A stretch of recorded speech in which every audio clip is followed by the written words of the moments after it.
Buenas tardes a todas y a todos. Muchas gracias por estar aquí con nosotras. Gracias también a las personas que me consta que estáis aquí, que no formáis parte de Juventudes de Castilla y León. Y nada, espero que disfrutéis de la charla de esta tarde. Hoy estamos con Alba Gómez Gil. Alba es sexóloga y educadora menstrual. También trata el tema del empoderamiento femenino y de los derechos humanos en América Latina, en África y en Europa, y realiza talleres sobre educación sexual en el alumnado, en el profesorado y en las familias de educación primaria, secundaria y estudios superiores en colegios, institutos y otro tipo de centros. Hoy Alba va a hablar con nosotros sobre sexualidad, que yo creo que aunque el sexo es cada vez menos tabú, hay ciertos temas con los que no estamos bien educados o directamente estamos mal educados, y por eso me parece muy enriquecedora la charla que podemos tener hoy con ella. También vamos a hablar sobre ciertas violaciones a los derechos sexuales de las mujeres, que por eso estamos al fin y al cabo hoy aquí con motivo del 8 de marzo. Y también trataremos conceptos como consentimiento, consenso, deseo, que creo que no siempre están muy claros o no están muy establecidos los límites, y creo que es algo muy importante, así que espero que podamos debatir sobre ello y que aprendamos cómo podemos mejorar nuestra sexualidad o al menos tener una sexualidad más sana. Así que nada, Alba, cuando quieras podemos comenzar. Pues genial, muchísimas gracias, Paula, y gracias a todas y todos por estar aquí esta tarde en este horario tan curioso, ¿no? Un domingo. Así que bueno, espero que os resulte interesante todo lo que vamos a hablar. Esto es una charla coloquio, ¿vale? Así que os animo desde ya a participar, a interrumpir, a escribir en el chat, a comentar, a abrir el micrófono si os hace falta también para abrir conversación, para abrir debate, ¿vale? Y bueno, yo tengo pensado hacer una horita de presentación más o menos, hablando de todas estas cosas que ha comentado Paula, y luego sí dejar un espacio un poco más de debate, de reflexión, ¿vale? Y de compartir. Así que si os parece bien, voy a ir compartiendo pantalla. ¿Me decís si se ve? ¿Me confirmáis? ¿Sí? Se ve perfectamente, sí. Vale, genial. Pues la pongo en pantalla completa y vamos al lío. Bueno, pues lo primero, me gustaría que pensásemos un poco entre todas y todos cuando hablamos de sexualidad, ¿no? ¿Qué nos viene un poco a la cabeza, ¿no? Pues solemos pensar en el sexo, ¿no? Restringimos la sexualidad a lo que sería la práctica sexual, y no quiero hacer spoiler, ¿no? Luego vamos a hablar más en profundidad de esto, pero en realidad la sexualidad es una dimensión totalmente amplia. Incluye las prácticas sexuales, incluye el sexo, claro que sí, pero también incluye todo aquello relacionado con nuestra identidad, con quiénes somos, cómo nos identificamos, cómo nos reconocemos, cómo transmitimos eso que nosotras somos al resto del mundo, ¿no? Incluye también el erotismo, el deseo, el placer, también la reproducción, la intimidad, las relaciones afectivas también, ¿no? Todo esto forma parte de lo que sería la sexualidad, que es una dimensión amplísima. Bueno, esto es verdad que puede existir, pero no todo el mundo vivencia esta sexualidad de la misma manera y no siempre están todas estas dimensiones presentes en todas las personas, ¿no?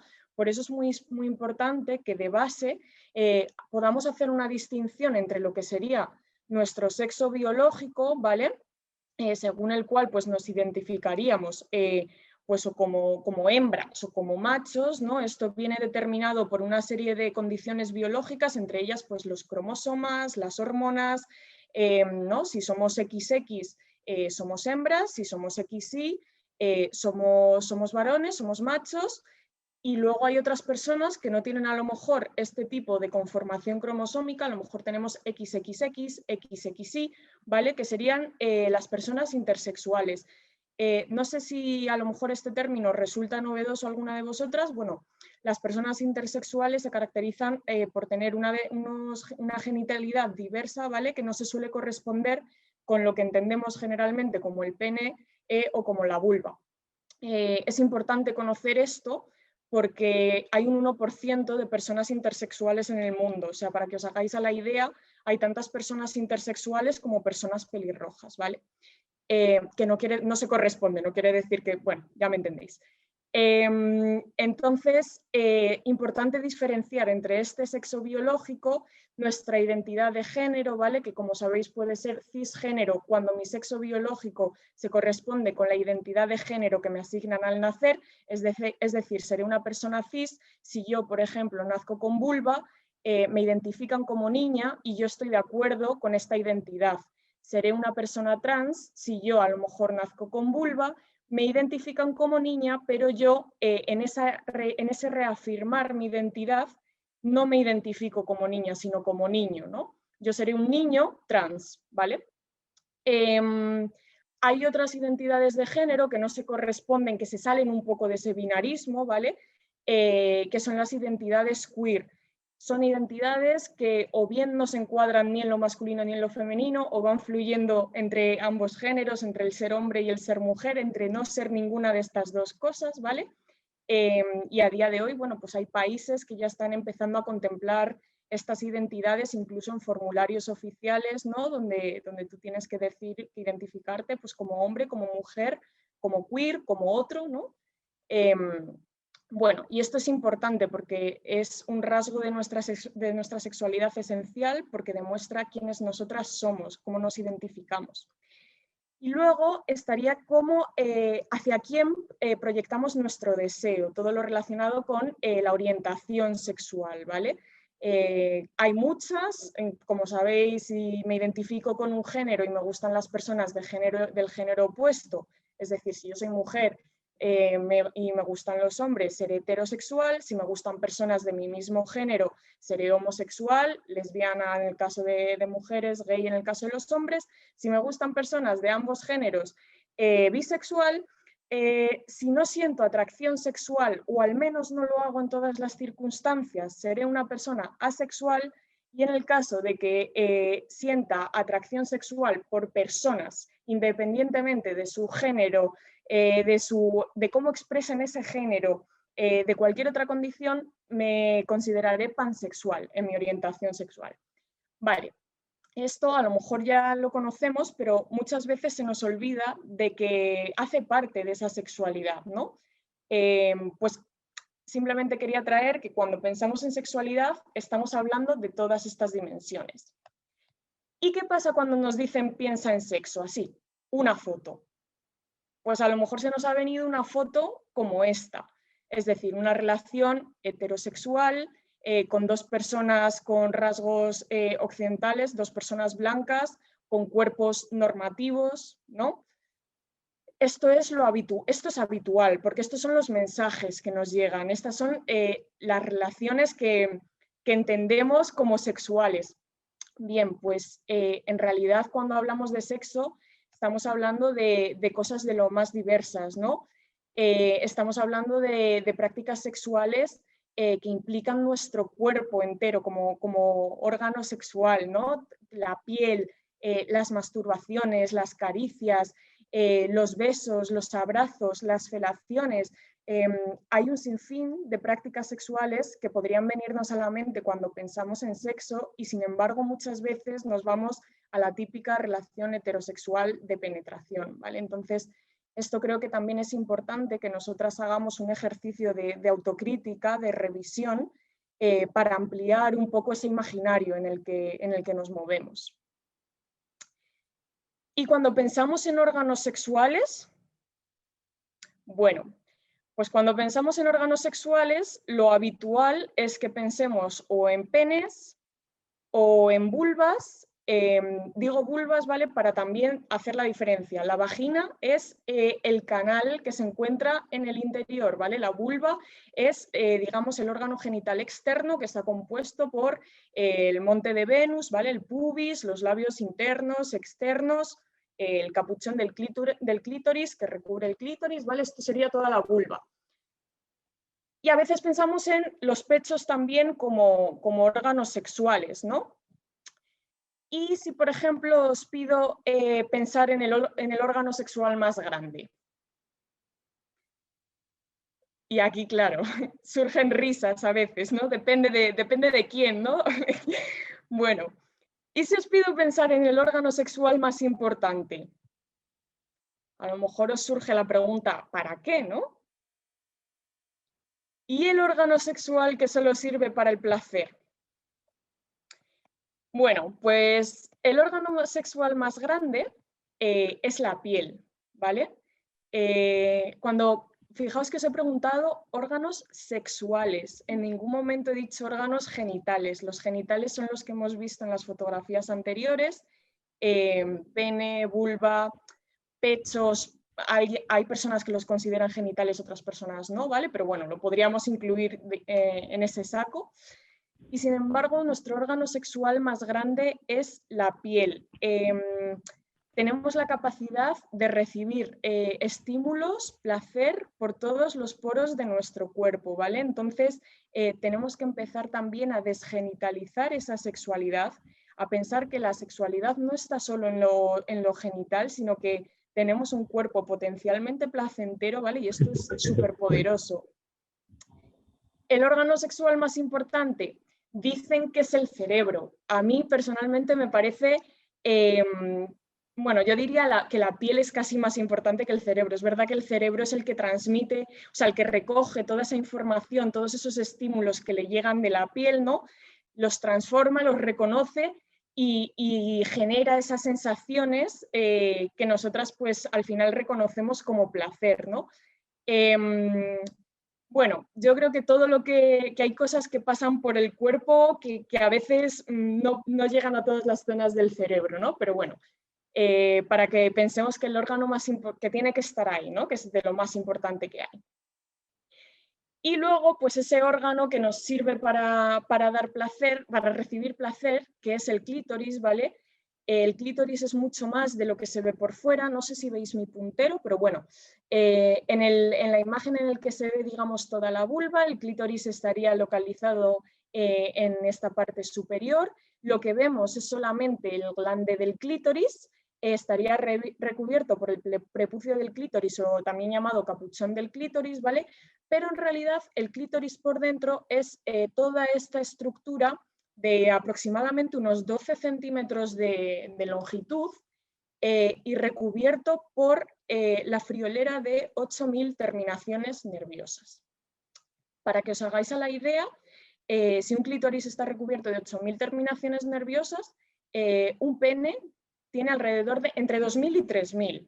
¿Vale? O sea, el clítoris tiene potencialmente 4 veces más la capacidad de provocar placer, ¿vale? Bueno, esto es importante porque muchas veces, por el tema, ¿no?, de los orgasmos vaginales, los orgasmos clitoridianos, como el clítoris, digamos, está alrededor de toda esta estructura de la vulva, muchas veces lo que es la estimulación, pues puede ser por penetración, ya sea con un pene, con un juguete, con un dedo, realmente lo que estamos estimulando es el clítoris, ¿vale? Entonces, vamos a dejar de proporcionar al pene toda esa... O sea, no es una cosa que consiga el pene, no, lo consigue el clítoris, esa capacidad orgásmica la consigue el clítoris que recubre todos esos labios internos, ¿vale? Y que al final son estimulados con esa penetración. Bueno, eso para que tengamos, digamos, los órganos sexuales. Las personas nacemos sexuadas, desde que nacemos hasta que morimos. Cuando nos estamos desarrollando en el útero de nuestra madre, estamos desarrollando todas estas características que nos conforman como seres sexuados. Y cuando nos hacemos viejos y viejas, pues poseemos estas características. No vale las abuelitas que dicen, ay, hay sexualidad, si yo ya no tengo de eso. Claro que tienen sexualidad, de hecho es que tienen una sexualidad muy desarrollada, llena de experiencias, ¿no? Al final poseen un autoconocimiento, su cuerpo ha pasado por un montón de vivencias en la propia piel que han conformado esa sexualidad, ¿vale? Y esto es una característica, digamos, que nos aúna a los seres humanos. Hay otra característica que nos aúna a los seres humanos, y es que poseemos una serie de derechos independientemente de nuestro color de piel, de nuestra edad, nuestro sexo, nuestra religión, nuestras características socioeconómicas, nuestra afinidad a un partido político determinada, cualquier condición, ¿vale? Son los derechos humanos. Esto es importante porque cuando juntamos, digamos, la sexualidad con los derechos humanos, nos encontramos con que hay un tipo de derechos humanos específicos, que son los derechos sexuales, que son precisamente los que protegen nuestra sexualidad, ¿vale? Con las garantías jurídicas que constituyen los derechos humanos. Existe una declaración de los derechos sexuales, ¿vale?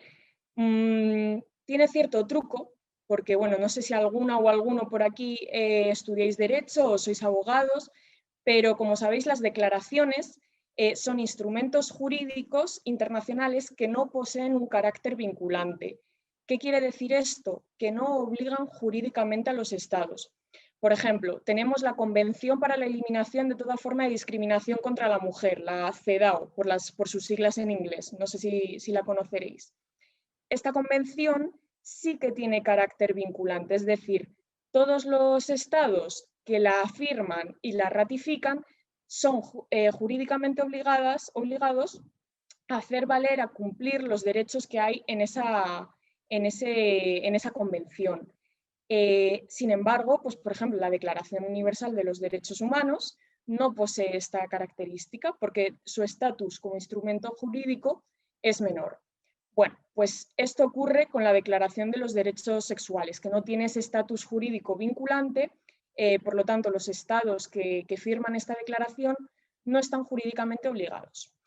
Crea otro tipo de obligaciones a nivel moral, a nivel ético, ¿no? Un poco, ¿para qué vas a firmar algo que luego no te vas a comprometer a respetar, ¿no?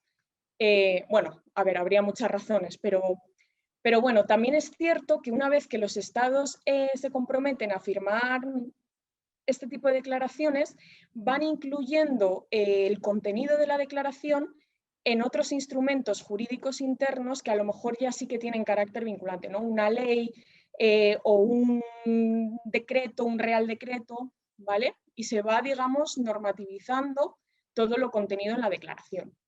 Bueno, pues la Declaración de los Derechos Sexuales se redactó en el año 1997 en Valencia, precisamente, en el 13º Congreso de Sexología que se hacía en Valencia, y luego un par de años más tarde la aceptó, digamos, la unificó la OAS, que es la Asociación Mundial de Sexología, ¿vale?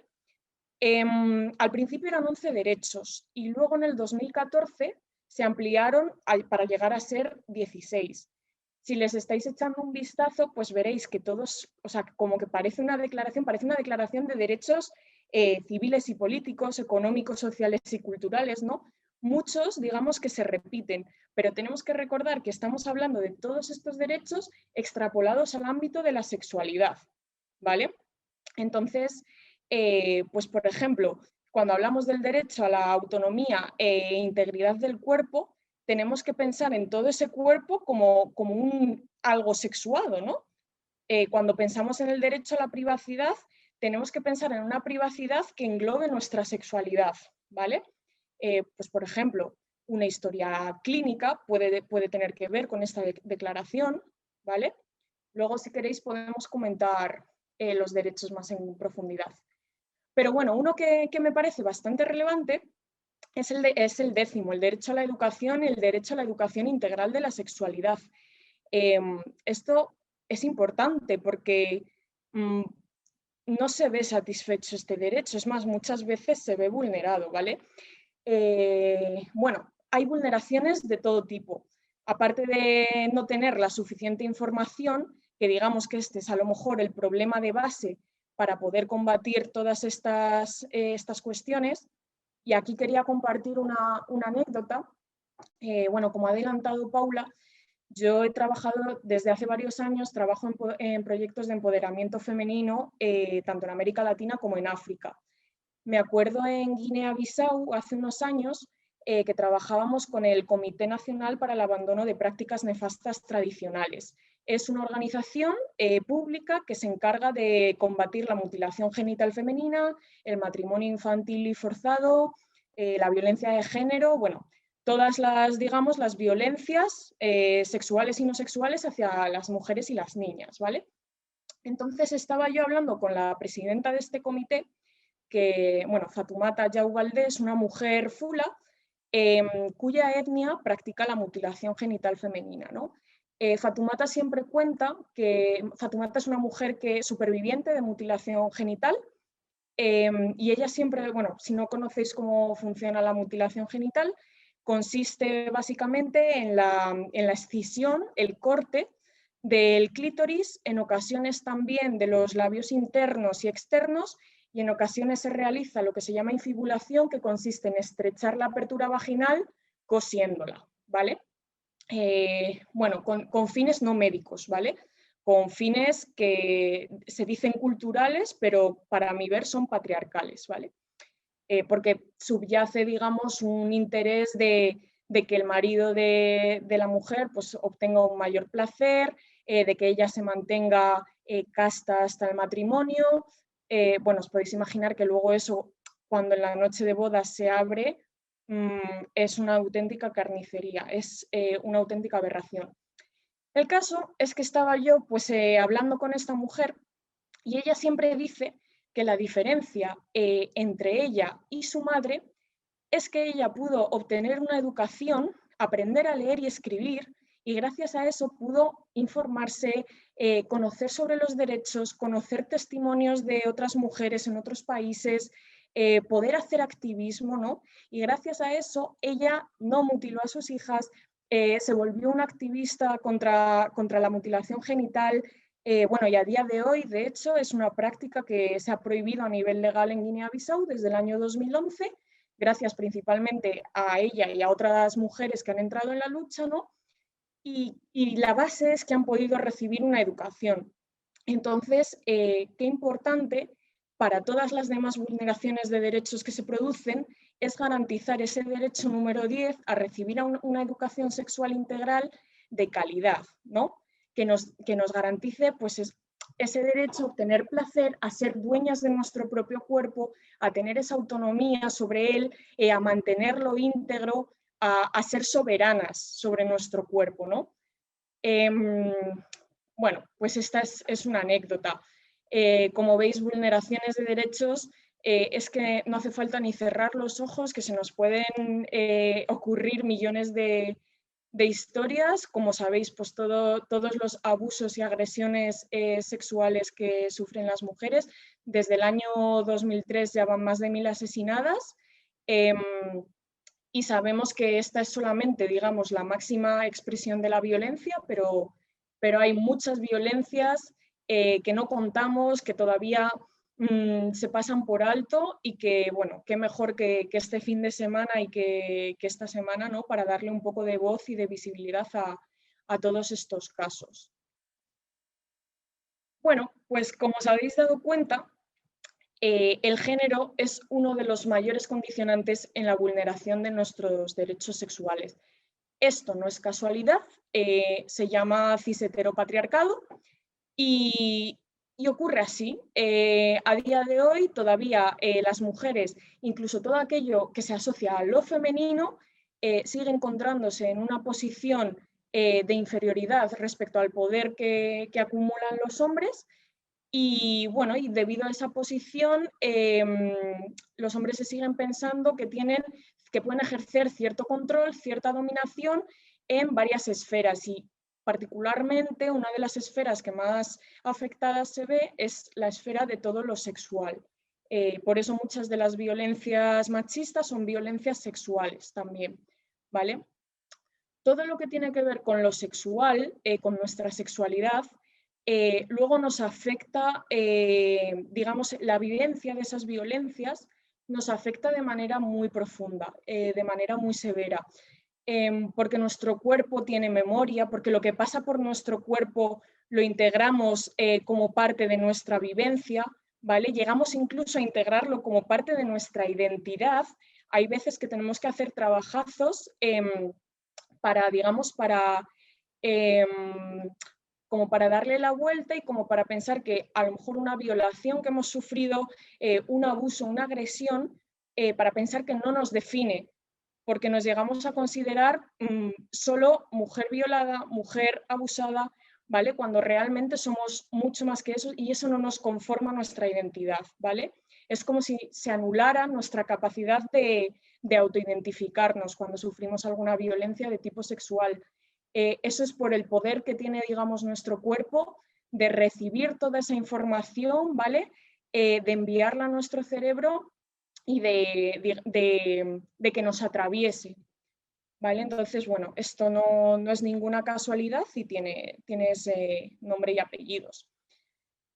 A modo de ejemplo, pues antes hablábamos de mutilación genital femenina. A día de hoy se calcula que unas 200 millones de niñas y mujeres han sufrido una mutilación genital femenina. Esto además es una práctica, como digo, bastante peligrosa porque se realiza en condiciones pues de muy poca higiene, seguridad, con medios que no son, bueno, habéis visto la foto anterior, ¿no? Con una cuchilla, por supuesto sin desinfectar, sin condiciones de esterilidad.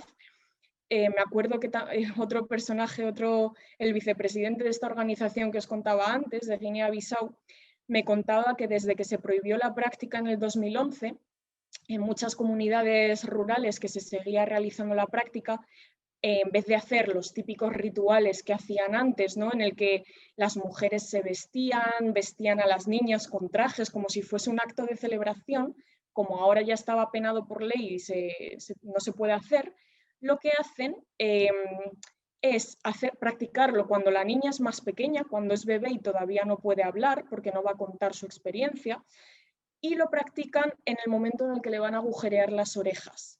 Entonces se llevan a la niña bebé a una tienda, digamos a una choza, ¿no?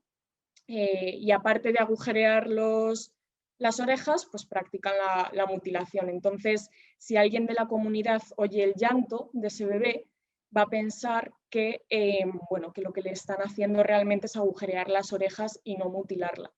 Porque es verdad que desde que se prohibió las propias comunidades han alzado la voz y ha habido denuncias. Pero bueno, al final siempre hay una manera, ¿no?, de intentar escapar y salirse de la legalidad. Y bueno, pues estas cifras que asustan. Otra cifra que no es coincidencia es que al final, pues de la población analfabeta a nivel mundial, 2/3 son mujeres. En total son 500 millones de mujeres analfabetas en el mundo, frente a 250 millones de hombres, ¿vale? Esto tampoco es casualidad. Al final las mujeres, sobre todo en países en vías de desarrollo, abandonan la escuela muy pronto para dedicarse a labores domésticas, recogida de agua, crianza también, bueno, reproducción y crianza, ¿no? Lo que no les permite obtener estos estudios básicos y aprender a leer y escribir. Estos son datos de España del año 2020. Las mujeres dedican 26 horas y media semanales al cuidado del hogar, mientras que los hombres dedican 14. Creo que esto es algo que está y debe estar en la agenda personal, familiar y social, que es el alcanzar la corresponsabilidad, ¿no? Es cierto que al final hay situaciones familiares concretas en el que pues, una mujer a lo mejor se dedica más al trabajo doméstico no remunerado y un hombre trabaja fuera de casa. No entro en situaciones familiares personales, pero las cifras hablan por sí solas y creo que esto no es una casualidad, ¿no? Y que a lo mejor habría que revisar un poco cómo estamos gestionando todas estas tareas, un poquito la corresponsabilidad. En España las mujeres, datos del 2020 también, ocupan un 23% de puestos directivos. Esto quiere decir que los hombres ocupan el 77%, ¿no? Pues eso. Algo falla, ¿no?, cuando no hay esa representación.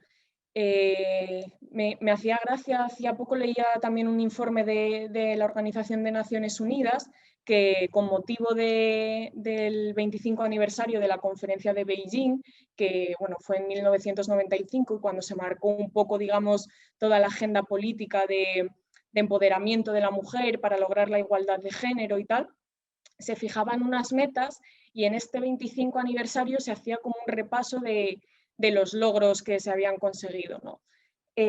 Bueno, pues había datos como que al final, incluso dentro de la Organización de Naciones Unidas, que promueve todos estos valores, pues en la última Asamblea General de 193 países habían acudido con mujeres representantes solamente 16, ¿vale? Entonces, esto también arroja mucha, ¿no? Cuánto nos representan las mujeres en las altas esferas a nivel España, a nivel mundial. Pues sigue habiendo un trabajazo que se empezó hace 25 años en este caso, mucho antes, ¿no? Sabemos pues cuánto tiempo lleva el feminismo luchando por esto y esto solo nos demuestra todo el trabajo que queda por hacer. Y esto, pues este dato también es del año pasado, las mujeres en España continúan cobrando un 30% menos que los hombres. Vale. Y bueno, y lo que comentábamos antes, desde el año 2003, más de 1000 mujeres asesinadas en España. Esto es solamente, digamos, la punta del iceberg.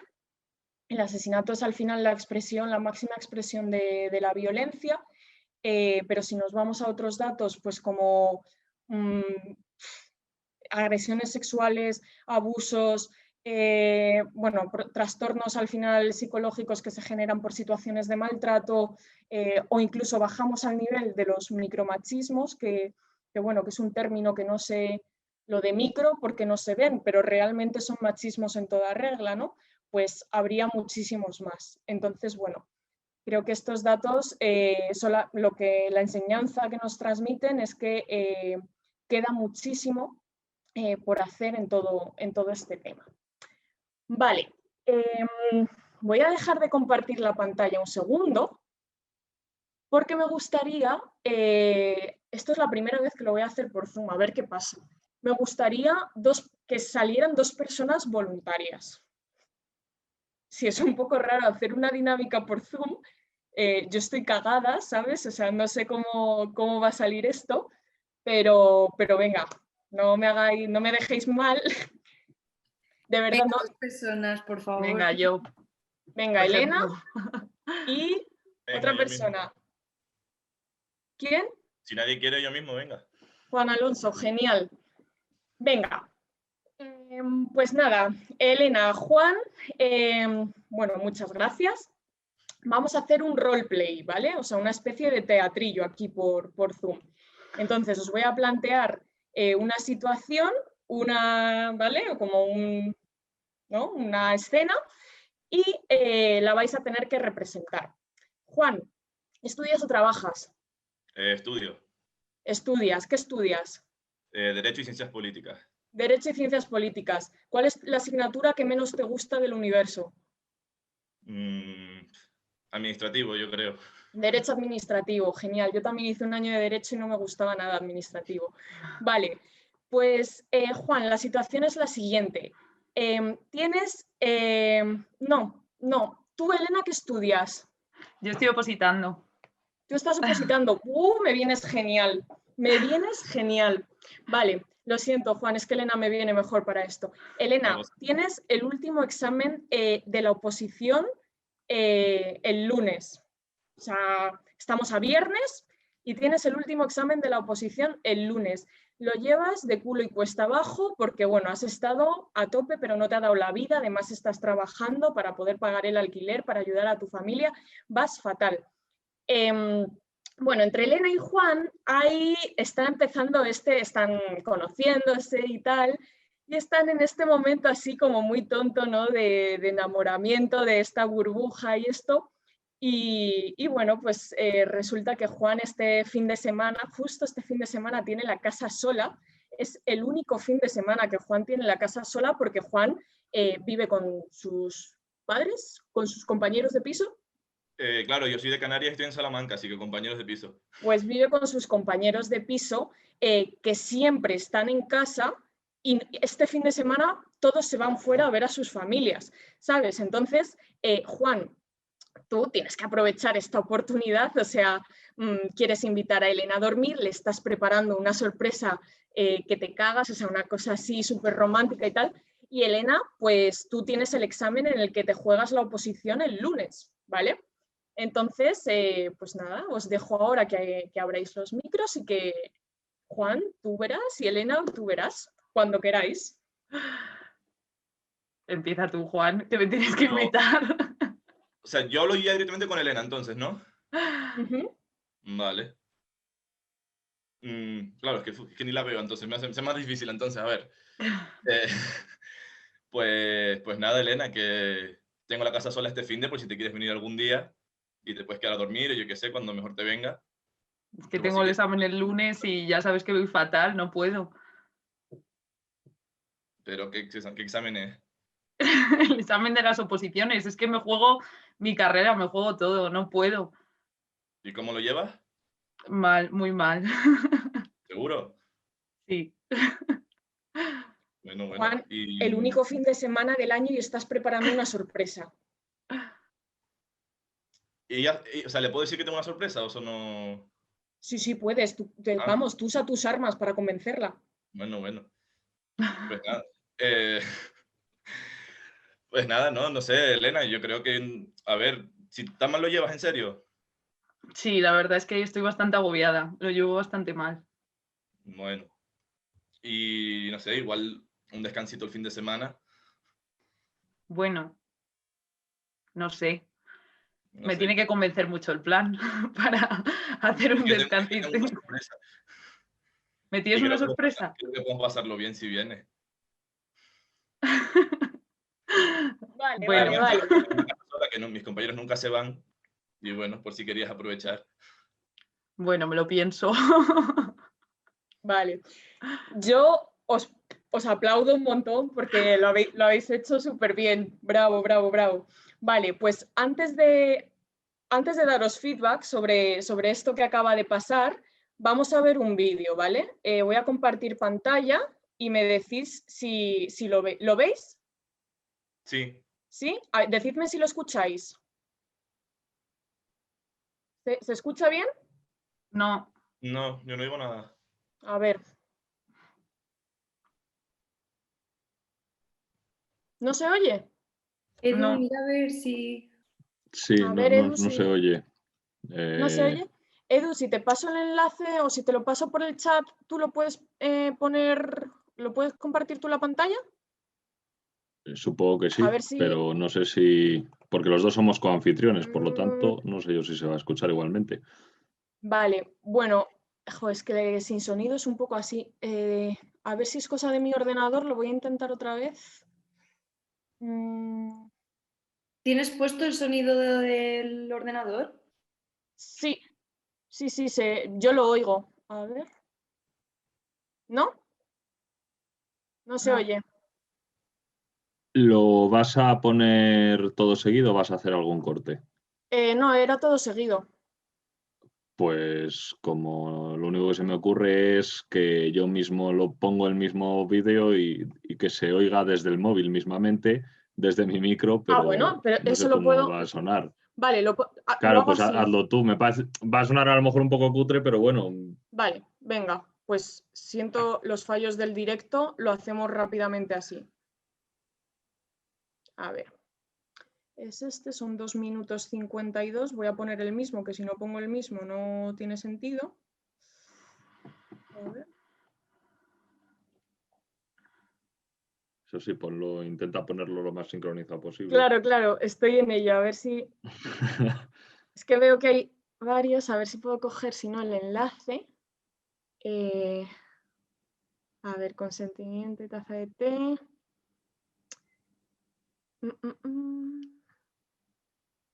Son dos, The Famous Tea Consent Video, no in Spanish. Dame un segundito, por favor. Sí. Es que me viene genial poner este vídeo. No sé si alguno o alguna lo conocíais. Aquí está. Vale. Subo el volumen al máximo. Y...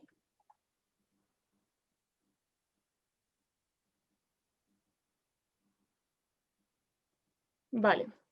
A la de 3. De consentimiento, imagínate que en vez de iniciar una relación sexual con alguien, te ofreces a prepararle una taza de té. Preguntas, oye, ¿quieres una taza de té? Y él o ella responde, sí, claro, me encantaría una taza de té, gracias. entonces sabes que quiere una taza de té. Si cuando preguntas, oye, ¿quieres una taza de té?, te responde, bueno, no sé, entonces puedes preparar o no la taza de té, pero ten en cuenta que tal vez no se la beba. Y si no se la bebe, entonces, y esto es lo más importante, no le obligues a bebérsela. El simple hecho de haber preparado una taza de té no te da derecho a obligar a nadie a bebérsela. Y si la respuesta es no gracias, entonces no prepares té. En absoluto. No hagas té, ni obligues a nadie a beber té. Ni te enfades si la persona no quiere té. ¿Entiendes que no quiere té? Es posible que te diga, sí, gracias, qué amable eres. Y que luego, cuando traes el té, haya cambiado de opinión y no lo quiera. De acuerdo, es un fastidio que hayas dedicado tiempo a preparar el té. Pero la otra persona no tiene la obligación de beberlo. Primero quería té y ahora no lo quiere. A veces las personas cambian de opinión en el tiempo que se necesita para hervir el agua, preparar el té y añadir la leche. Y está bien si la gente cambia de opinión. Tú sigues sin tener derecho de obligar a nadie a beber té. Y si la persona está inconsciente, no le prepares té. Las personas inconscientes no quieren té. Y no pueden contestar a la pregunta ¿quieres té?, porque están inconscientes. Vale, igual estaban conscientes cuando les preguntaste si querían té y te contestaron que sí, pero en el tiempo que pasó entre hervir el agua, preparar el té y añadir la leche, la persona está inconsciente. Deberías dejar la taza de té y asegurarte de que la persona inconsciente esté sana y salva. Y te repito otra vez lo más importante, no le obligues a beber té. Sí, es cierto que te había dicho que sí quería té, pero una persona inconsciente no quiere té. Si alguien te dijo que quería té, empezó a beberlo y luego se desmayó antes de terminarlo, no se lo viertas en la garganta. Llévate el té y asegúrate de que esté a salvo. Porque una persona inconsciente no quiere té. Confía en lo que te digo. Si el sábado pasado en tu casa alguien te dijo que sí que quería té, eso no significa que quiera que le prepares té todo el tiempo. No quiere que te aparezcas por su casa sin avisar y le prepares té y le obligues a bebérselo diciendo, pero tú querías té la semana pasada. O que se despierte y le estés echándote por la garganta diciendo, pero tú querías té anoche. Si eres capaz de entender lo completamente absurdo que es obligar a la gente a beber té cuando no lo quieren, y eres capaz de entender que alguien no quiere té, entonces, ¿por qué es difícil entenderlo cuando se trata de sexo? No importa si se trata de té o de sexo. El consentimiento lo es todo. Y a propósito, voy a prepararme una taza de té.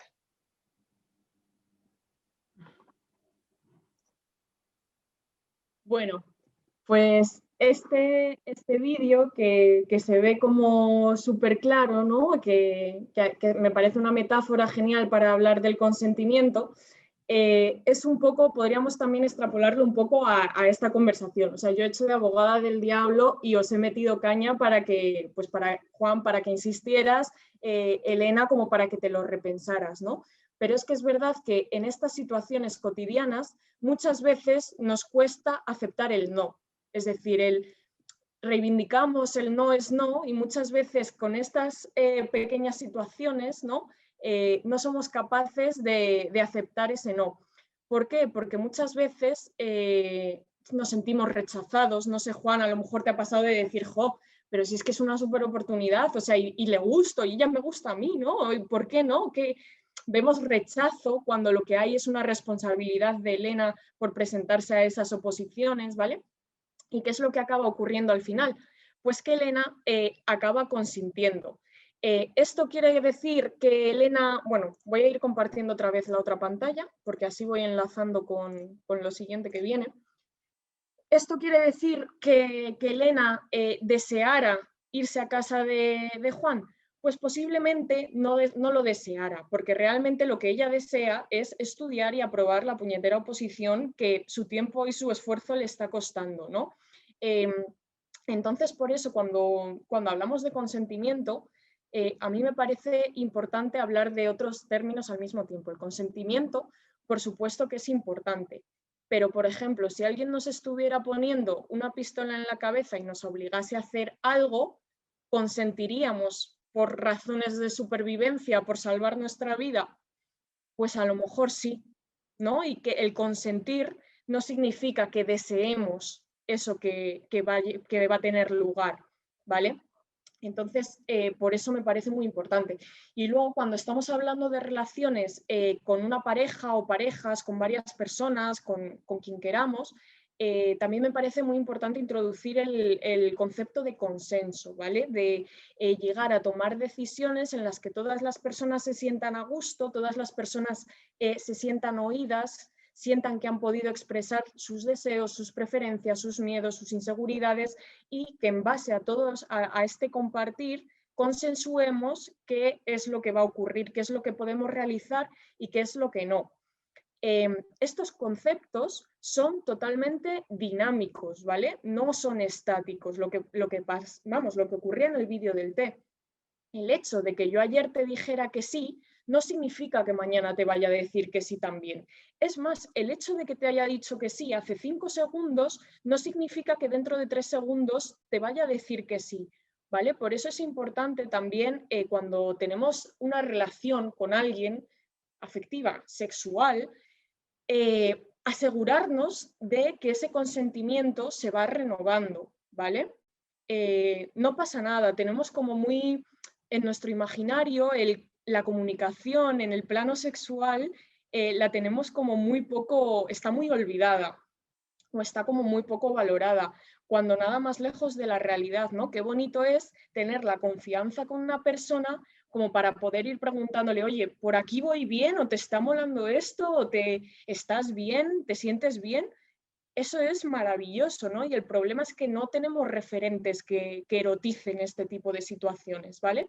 Entonces, bueno, esto también como ejercicio para que os llevéis y para que penséis ¿no? si incorporáis todo este tipo de conceptos en las relaciones sexuales que tenéis o que queréis transmitir a otras personas, a vuestras familias, a quien sea. Vale, yo siempre digo que muchas veces, y sobre todo sobre todo las mujeres, ¿vale? Porque al final en esta sociedad las mujeres hemos aprendido a ser objetos en el plano de lo sexual, ¿vale?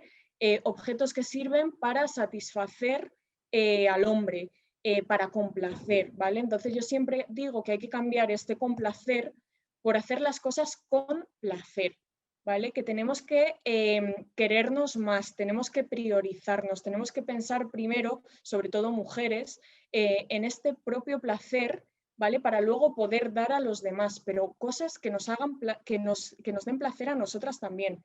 Digo mujeres porque socialmente el hombre siempre ha sido este sujeto deseante, ¿no? El hombre con capacidad de elección, con capacidad de elegir de las prácticas que quiere hacer, las personas con las que quiere estar, y las mujeres un poco más relegadas a ese papel de objeto de satisfacción, ¿vale?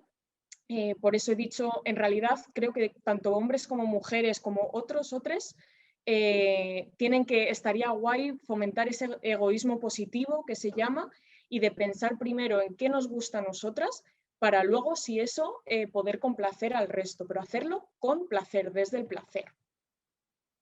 Bueno, y algo que contribuye mucho, digamos, a esta idea o a esta cultura así un poco de la falta de consentimiento es la pornografía. Bueno, a ver, querría que en el chat me pusieseis vuestra estimación de edad media o sea, cuándo se inicia el consumo de pornografía en España. Os dejo un minuto para que vayáis poniendo en el chat, así al azar, pues la edad que penséis de media que se inicia el consumo de pornografía en España. Y voy viendo así un poco cuál es la creencia generalizada. A ver, no sé si me deja... No me deja ver el chat a la vez. ¿Te importa ir leyéndolo, Edu? Sí. A ver, que va bajando solo. 13, 14, 14, 13, 12, 13, 10, 13, 10, 14, 11, 9, 14, 13, 13, 12, 12. Vale. Bueno, pues la mayoría os habéis ido por encima. La edad media son los 11 años, ¿vale? En el caso de los niños, inicia mucho antes, a los 8 años. Las niñas suele ser un poco más tarde, entre los 13 y los 14. Hace un par de meses estaba en Tenerife dando unos talleres de educación sexual y les hacía esta pregunta a los alumnos y a las alumnas. Y un chico me dijo, joder, maestra, si es que, me hace mucha gracia, en Canarias dicen maestra en vez de profe, dice, maestra, si es que está claro, pues cuando nos dan el móvil. Y es que es así, a los 8 años los reyes te echan el móvil y ya tienes acceso a todo ese contenido, ¿vale? Entonces, bueno, importante saber que el acceso está ahí, la pornografía es lo que se dice la AAA, es accesible, es asequible, porque hay contenido gratuito, todo el que quieras, y es anónima, no se registra, tú le das al clic a que eres mayor de 18 años y con eso ya puedes acceder tranquilamente. 1 de 10 menores europeos hace sexting. El sexting es esta práctica de compartir fotos por vía, bueno, por WhatsApp y por otras redes sociales, ¿vale? Es una práctica bastante, bueno, que se ha venido desarrollando en los últimos años. El 93% de los hombres vieron pornografía durante la adolescencia, mientras que solamente el 62% de las mujeres. Bueno, el 93% de los hombres, como veis, es bastante. Y el 90% de los niños entre 8 y 16 años han visitado una web porno. Y lo que preocupa de todos estos comportamientos es que el 80% de los jóvenes que ven pornografía tienen comportamientos sexuales agresivos. ¿Por qué? Bueno, porque al final resulta que el 69% de los jóvenes, niños, niñas, etcétera, acude a Internet para resolver sus dudas sexuales. El problema es que la pornografía es hoy en día una de las mayores fuentes de educación sexual, de información sexual, por encima de las personas profesionales que nos dedicamos a esto, por encima de las familias con las que no compartimos, a las que no preguntamos porque tenemos miedo, vergüenza, dudas, inseguridades, por encima de la escuela en la que tampoco se ofrece la suficiente información sobre esto. ¿Cuál es el problema? El problema no es, digamos, la pornografía en sí. El problema, y esto es un estudio de la Universidad de las Islas Baleares y de Santiago de Compostela del año 2020, se hizo en jóvenes universitarios de entre 18 y 26 años, hombres, ¿vale? Pues el 90% piensa que lo que ocurre en el porno es fiel a la sexualidad real, ¿vale? Y pensar que lo que ocurre en el porno es lo que ocurre en la sexualidad real es como ver Superman y pensar que podemos volar, ¿vale? El castañazo que te vas a dar es importante, ¿vale? Entonces, repito, hay que despertar otros referentes. Otro de los problemas que trae consigo la pornografía es que al final el 50% de los jóvenes que ha visto pornografía reconoce haber incrementado las prácticas de riesgo. Esto ocurre porque en muchos vídeos todavía pues, no se utilizan preservativos, bueno, cualquier método, ¿no? de prevención de infecciones de transmisión sexual, de embarazos no planificados, etc.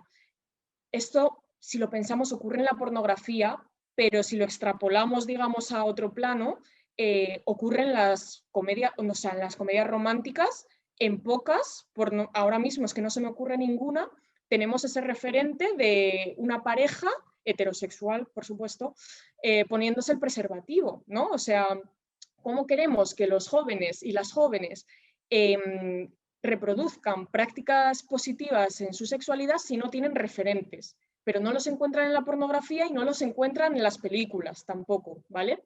Entonces hay que darle una vuelta a esto.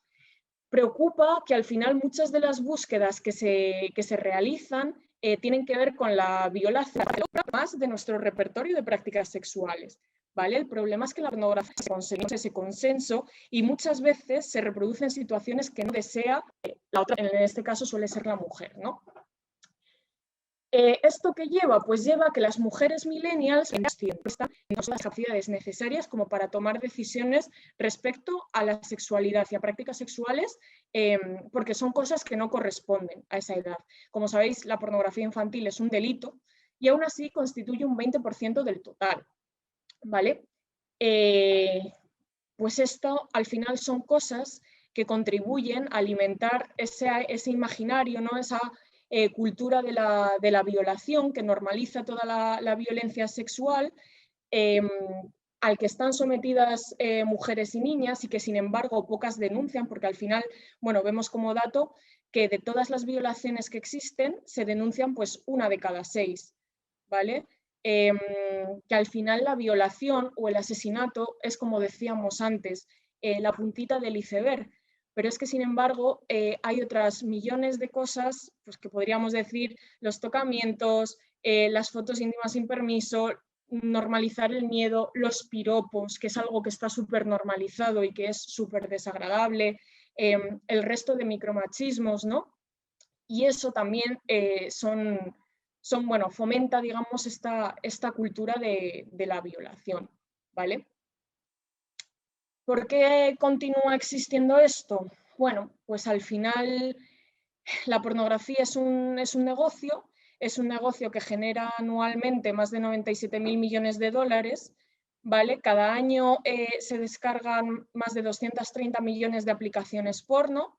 Es que lo pensamos en relación al número de personas que hay en el mundo y es una auténtica barbaridad. Hay 750 millones de webs porno en el mundo y la pornografía tiene más visitas que Netflix, Amazon y Twitter. O sea, el lucro que sigue habiendo detrás de todo esto es brutal, ¿vale? Entonces, bueno, pues igual que nos cuestionamos otro tipo de consumo que hacemos, ¿no?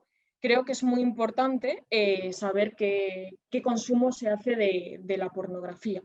Hay mujeres, por ejemplo, que hacen un porno feminista, ¿no? Un porno, pues, bueno, está Erika Last, en fin, hay alternativas, ¿vale?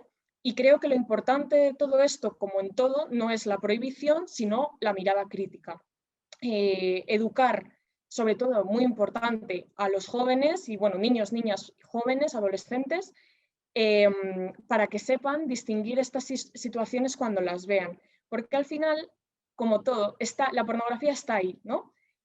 Van a acceder a ella, van a ver estas situaciones, pero no es lo mismo mirarlas desde el desconocimiento y desde la desinformación que mirarlas con ese ojo crítico, ¿no? Y saber decir no, o saber decir esto no me gusta, esto no lo quiero reproducir, esto lo desecho, ¿vale? Esto me parece bastante importante.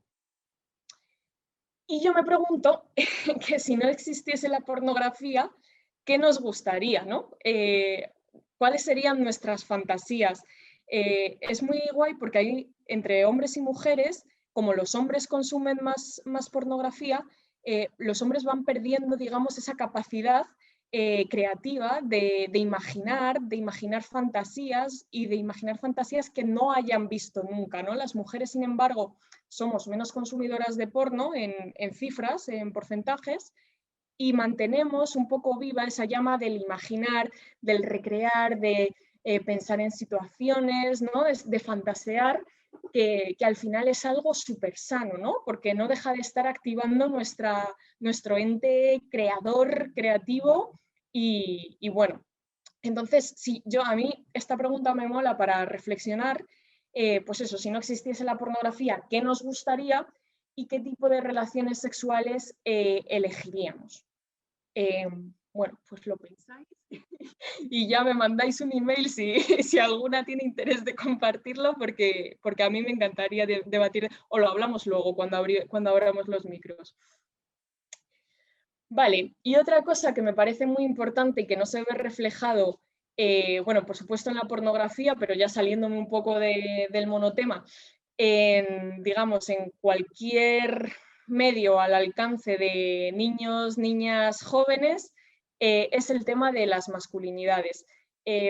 Frente a las masculinidades tradicionales hegemónicas, estaría genial potenciar unas masculinidades diversas, nuevas, igualitarias, alternativas, diferentes, llamémoslas como queramos, ¿no? Pero donde se rompan un poco todos esos estereotipos de género ligados a lo masculino, porque no hay que olvidar que es verdad que al final el heteropatriarcado a quien más perjudica es a las mujeres, pero aquellos hombres que rompen los estereotipos de lo masculino se ven gravemente, digamos, perjudicados, ¿no? Y es hora de que haya nuevos modelos, pues hombres que sean corresponsables, hombres que sean cuidadores, hombres que se permitan llorar, que se vean vulnerables y que reconozcan en la vulnerabilidad una virtud, ¿no? Porque al final la vulnerabilidad no es más que la capacidad de sentir, y eso es maravilloso, ¿no? Y jo, qué bonito el poder transitar por todo ese abanico de emociones, no solo quedarnos en la parte, digamos, de la rabia, de la ira, de la frustración o del enfado, sino podernos ir al otro extremo del abanico y sentir pues el llanto, la tristeza, la sensibilidad, otras cualidades y que, bueno, se han polarizado en masculinas y femeninas, pero realmente son de personas humanas. Hombres que puedan expresar su sexualidad a través de la vestimenta o a través de sus relaciones con otras personas libremente, que no sean juzgadas por ello, ¿vale? Hombres que se salgan a lo mejor del rol. Aquí vemos un hombre trans embarazado, ¿vale? Pues podríamos, y esta imagen, por ejemplo, la pongo mucho en talleres de educación sexual con alumnado así un poco más joven, no sé, unos 12 años, 12, 13, y no lo entienden, no entienden que haya un hombre que tenga la capacidad de gestar y de dar a luz, ¿vale? Entonces, bueno, pues empezar también a normalizar la diversidad. Esto creo que es súper positivo y es una labor de la educación sexual primordial. Entonces, bueno, ¿con qué es importante que nos quedemos de la educación sexual? Pues al final, bueno, la educación sexual lo que pretende es que tengamos la capacidad de escoger cómo queremos vivir nuestra sexualidad, ¿vale? Es importante que sea una sexualidad segura, que sea entre iguales, ¿vale? Entre iguales quiere decir que en el momento que hay una jerarquía, y os voy a poner un ejemplo, en el momento que hay dinero de por medio, por ejemplo, una relación sexual por dinero, alguien tiene el poder, ¿no? Ahí ya hay una relación desigual, hay una jerarquía. Para mí, esa sexualidad ya no es sana, porque se está produciendo en condiciones de desigualdad, ¿vale? Y además no se estaría cumpliendo otro requisito para que esta sexualidad sea vivida de una manera positiva, y es que no es deseada.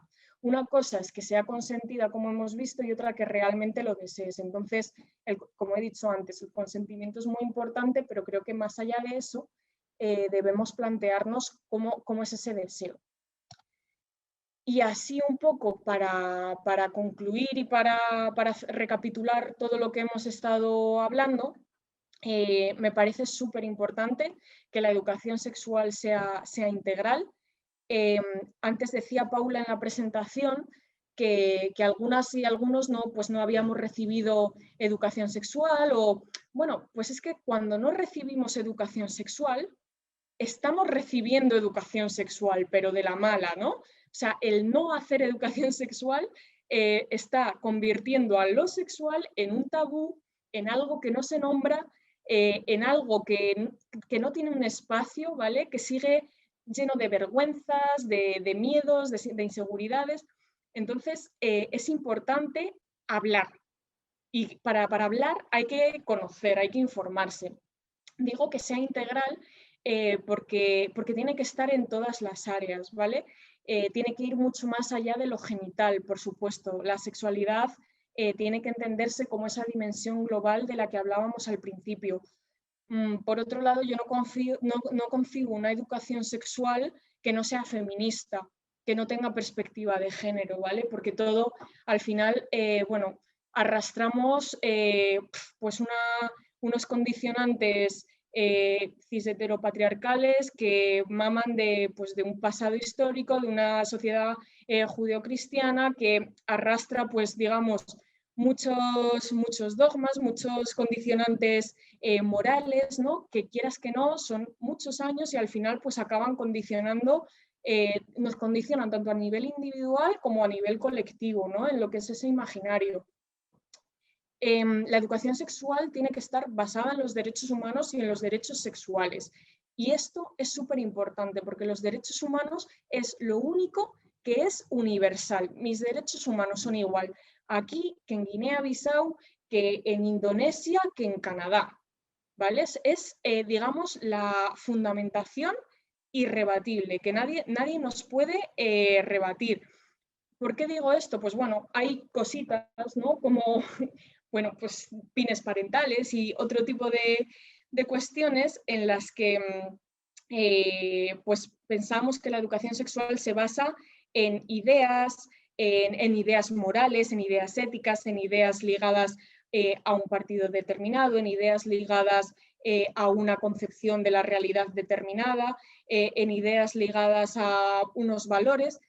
La sexualidad que trabajamos o que debería trabajarse está basada en los derechos humanos y en concreto en estos derechos sexuales, ¿vale? Entonces, esto es lo único que nos permite afianzar e intentar implantar la educación sexual como algo, digamos, universal y ajeno a, o sea, que no pueda cambiar bajo ninguna circunstancia. Y por supuesto tenemos que entenderla desde un punto de vista biopsicosocial, espiritual, también cultural, económico, porque al final está condicionada por un montón de cuestiones. Tiene que ser también una educación basada en la diversidad y que tenga una perspectiva, no lo he puesto aquí, pero ahora lo estoy pensando y es muy importante que sea interseccional, ¿vale? Que pensemos que no es lo mismo la educación sexual que pueda recibir una persona, ¿no? Un hombre heterosexual, blanco y con un cuerpo normativo que el que pueda recibir una mujer racializada, negra, migrante y gorda, ¿vale? Esto cambia mucho y entonces la educación sexual tiene que ser inclusiva y adoptar esta mirada interseccional. Y por último, es una educación que tiene que hacerse desde los 0 años hasta la muerte. Esto es imprescindible, porque lo que decía antes, cuando no hacemos educación sexual, también hacemos educación sexual. Y cuando hay niños y niñas que crecen sabiendo nombrar, digamos, las partes de su cuerpo, sabiendo poner límites, conociendo su propia autonomía y el derecho a la integridad de su cuerpo, a respetar la integridad del cuerpo de otros y otras, estos niños y niñas se van a convertir en adolescentes y en jóvenes responsables y se van a convertir en adultos y adultas sanas, ¿vale? Y que puedan disfrutar de la sexualidad. No olvidemos que al final la sexualidad, una de sus funciones principales es el placer. Y creo que cuanta más información y cuanta más educación tengamos en este sentido, más vamos a poder disfrutar de ella. Entonces, bueno, esto ha sido un poquito todo. Yo ahora abro el espacio para que podamos compartir y lo que queráis decir, ya sean ideas, comentarios, preguntas, dudas, cosas que no estéis de acuerdo, críticas, se acepta todo. Yo, Alba, a mí me gustaría decirte que, bueno, me ha encantado la charla, me ha parecido muy interesante porque hemos tratado temas de todo tipo, ha sido muy amplia y muy diversa, hemos hablado de temas igual más básicos, pero que creo que también es necesario recordar, y temas igual un poco más complicados con los que igual por el mundo en el que vivimos, como hemos dicho antes, en una sociedad cis heteropatriarcal, pues no tenemos todas las facilidades que deberíamos para deconstruirnos en torno a ellos, y por eso me parece muy importante el trabajo que hacéis personas como tú, así que muchísimas gracias. Y no sé, yo creo que ha quedado bastante clara la importancia de una educación sexual sana desde una perspectiva de género y feminista, que incluso en algunas ocasiones puede llegar a salvar vidas. Y a mí me gustaría realizar una reflexión final un poco a modo de autocrítica, porque también hemos hablado de liderazgo femenino y yo creo que en nuestra organización tenemos un problema con eso. Me comentaban unas compañeras de la Federal que el 52% de las afiliadas de Juventudes son mujeres, pero en cambio luego somos muy pocas o son muy pocas las que ostentan un cargo con responsabilidad. Entonces, lo quería decir, que yo creo que es algo que debemos trabajar en Juventudes y debemos reflexionar sobre ello, pensar qué estamos haciendo mal y qué podemos hacer por mejorar. Jo, pues qué guay, Paula. Bueno, mil gracias y qué guay que te lleves esta reflexión A mí me resuena mucho también porque yo del mundo en el que empecé antes de ser sexóloga es el mundo de las ONGs, y es un sector en el que el 70% de las personas que trabajan son mujeres y sin embargo solo el 30% ocupan posiciones directivas. Entonces, y estamos hablando del mundo de las ONGs, que suele ser un mundo que está, pues eso, más deconstruido, que es más consciente, más, bueno, y al final, pues la realidad es que todavía nos falta este paso para empoderarnos, ¿no? Y para asumir posiciones de liderazgo, totalmente. Sí. Así que bueno, nada, yo me callo y si alguien quiere participar, quiere intervenir o decir algo, pues que abra el micro y lo haga. Yo, si os parece bien, si hay alguna palabra para no liarnos, creo que todos sabemos cómo funciona, pero bueno, darle a levantar la mano en reacciones, abajo a la derecha, le dais en reacciones. Bueno, con que pongáis una reacción me vale. Y yo ya os voy apuntando tal y os voy dando paso para no solaparnos entre nosotros. Y mientras tanto, si no te importa, yo también te digo un par de cosillas también que he cogido yo en lo que la gente levanta la mano o lo que considere. Quiero saber, porque has pasado muy por encima, aunque sí que lo has mencionado, sobre el PIN parental, el peligro que supone y que realmente parece que, bueno, en Andalucía ha llegado a decirse que o PIN parental o la legislatura prácticamente se agota. Luego, en cuanto a la masculinidad, una cosa que vi precisamente ayer en Twitter, y es que un chico joven, tendría 20 y pico, 20 y muchos años, o por ahí, no sé, debe ser profesor, no sé si de primaria o de infantil, el caso creo que es de infantil, y el caso es que un alumno suyo le escribió algo en un trabajo, en un dibujo, y él se lo tatuó. Y lo subió muy contento y empezó, y en mucha gente con banderitas de España, balones de fútbol, en el perfil, fueron básicamente los que empezaron a criticarle y a decir que, bueno, que si maricón, que yo no te daría una hostia si fuera el dibujo de mi hijo, este tipo de cosas. O sea, es que ya no te puedes ni siquiera, o sea, cosas que ni siquiera sabes si es gay o no, además no implica ser gay para hacer esto.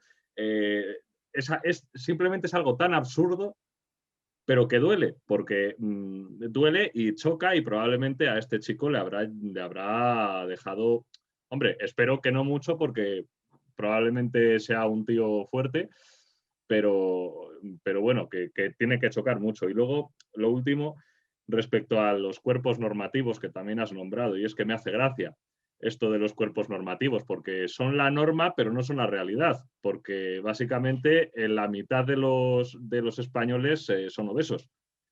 O sea que a mí me hace mucha gracia esto, los cuerpos normativos de la norma, pero no de la normalidad, que no es la normalidad, desde luego. Y solo quería decir eso. Y a ver, yo no sé si habéis escrito a alguien algo. No me aparece por aquí nada, chicos, ni chicas. Pues si quieres, Edu, te voy comentando un poco, Vale. bueno, qué 3 aportaciones tan relevantes y tan importantes.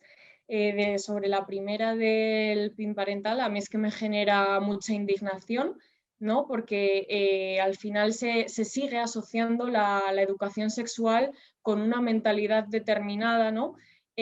Cuando ya he explicado que no hay nada, vamos, nada más lejos de la realidad. Igual que no se cuestionaría como un profesor de matemáticas imparte su asignatura, la educación sexual, y esto en otros países ya está ocurriendo. Por ejemplo, Argentina tiene una ley sobre educación sexual integral, y la educación sexual forma parte del currículum formativo en colegios e institutos, ¿vale? Y no se le ocurre a nadie que se tenga que intervenir en la libertad de cátedra de los profesionales y las profesionales de ese sector en concreto, de esa especialidad, para decirles cómo tienen que enseñar o que educar, ¿no? Sobre eso. Para mí es que ese es el resumen, ¿no? No intervenimos en cómo un profesor de matemáticas enseña, porque nos íbamos a oponer a que una persona explique a nuestros hijos y nuestras hijas cómo estar contentas con nuestro cuerpo, cómo reconocernos en él, cómo identificarnos, cómo expresar lo que sentimos hacia otras personas de manera sincera con nosotras mismas y de manera respetuosa hacia los demás, ¿no? Al final, en este sentido, la educación sexual pues sí que es una educación en valores, pero en valores universales, de tolerancia, de respeto, de aceptación, ¿no? Y son valores que para mí no tienen tinte político ninguno, sino que están basados en derechos humanos. Entonces, me da muchísima pena que, bueno, pues como en el caso de Andalucía, que parezca que realmente va a entrar en vigor y va a ocurrir, y bueno, ya ha ocurrido en algunos municipios de Madrid también, que ha habido, o sea, no, tampoco quiero entrar a decir nombres en concreto, ¿no? Pero bueno, conozco un municipio en el que una empresa que había licitado y que había ganado un concurso estaba impartiendo talleres de prevención de violencia de género en unos coles e institutos, y cuando entró el año pasado la historia esta del PIN parental, el propio ayuntamiento acabó el contrato y hasta el día de hoy no ha retomado las clases, ¿no? Porque muchos padres de la institución educativa, padres y madres, se quejaron de que cómo iban a enseñar a prevenir violencia de género, que eso era una invención, y eso realmente se puede sustentar con datos y es lo que hemos estado viendo toda esta tarde, ¿no? Entonces, bueno, pues que el machismo sigue todavía presente en cada una, bueno, en los poros de algunas personas, y es muy complicado. Esto de lo del PIN parental. La segunda que habías comentado es la del pobre chico que se ha tatuado el dibujo. Ahí me surgen dos cuestiones. Por ejemplo, el consentimiento también, ¿no?